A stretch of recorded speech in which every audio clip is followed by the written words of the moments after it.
মুখ্যমন্ত্রীর কাছে দুই যুবকের অভিযোগের পরই ঘুম ভাঙল প্রশাসনের। ড্রাগের থাবায় নষ্ট হচ্ছে এলাকার যুব সমাজ। সম্প্রতি জলপেশে পুজো দিতে যাওয়ার পথে কনভয় থামিয়ে জলপাইগুড়ির ইন্দিরা কলোনির দুই যুবক মাদকের রমরমা নিয়ে অভিযোগ করেছিলেন মুখ্যমন্ত্রী শুভেন্দু অধিকারীর কাছে। গাড়ি থামিয়ে যুবকদের অভিযোগ শোনেন মুখ্যমন্ত্রী শুভেন্দু অধিকারী। এরপরই নড়ে চড়ে বসল পুলিশ প্রশাসন। গতকাল সন্ধ্যা থেকেই ইন্দিরা কলোনি এলাকায় সাদা পোশাকে পুলিশের নজরদারি শুরু হয়েছে, বাড়ানো হয়েছে টহলও। একই সঙ্গে অভিযান চালিয়ে উদ্ধার হয়েছে বেশ কিছু বেআইনি মদ। প্রশাসনের এই দ্রুত পদক্ষেপে স্বস্তি ফিরেছে এলাকায়।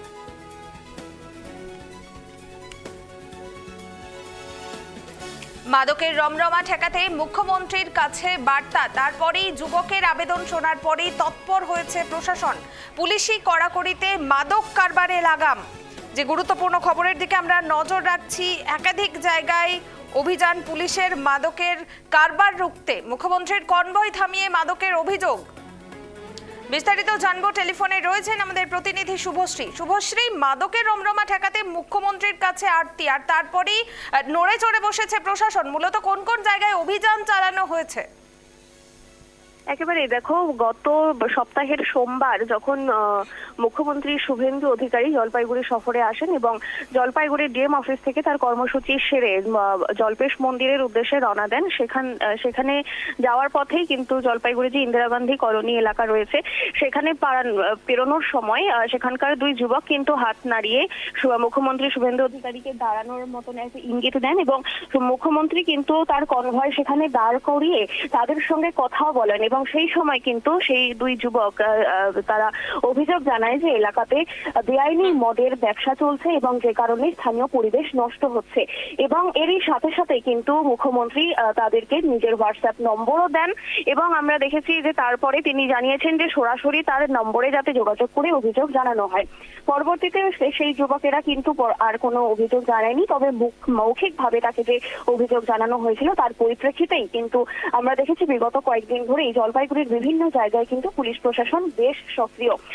তাই এবং গতকাল রাতের অন্ধকারে কিন্তু পুলিশি অভিযান চলে জলপাইগুড়ি ইন্দিরা গান্ধী কলোনি এলাকাতে এবং সেখান থেকে কিন্তু অবৈধ মদও কিন্তু উদ্ধার করা হয়েছে।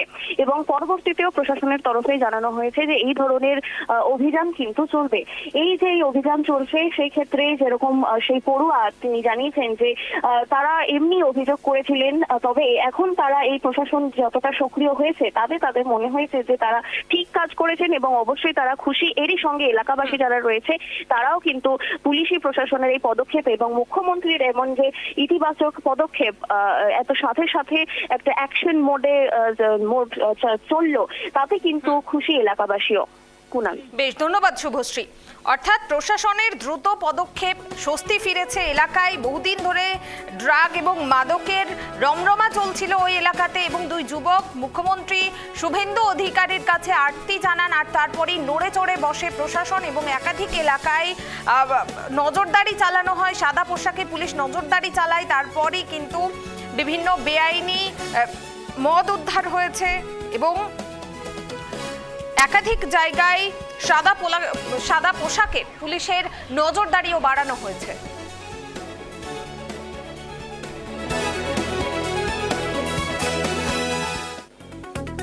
এইভাবে তো লাগাতার অভিযান তো এর আগেও হয়েছে, যেখানে এই ঘটনাগুলো ঘটতেছে, যেটা পুলিশের কাছে সব তথ্যই আছে, সেই আস্তানাগুলোকেই গুড়িয়ে দেওয়া হোক। না হলে প্রকান্তরে প্রতিনিয়ত এরকম চলতেই থাকবে। আজকে রেট হয়েছে, দুদিন থাকবে না, 3 দিনের দিন আবার হবে। কি চাচ্ছেন আমরা একদম পরিষ্কার, এগুলো গুড়িয়ে দিক প্রশাসন।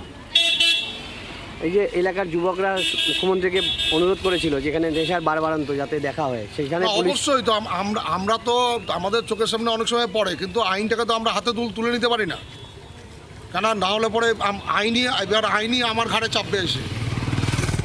তার জন্য প্রশাসনের কাছে খুবই অনুরোধ, যেখানে প্রশাসনের কাছে যেখানে ইনফরমেশন আছে সেগুলো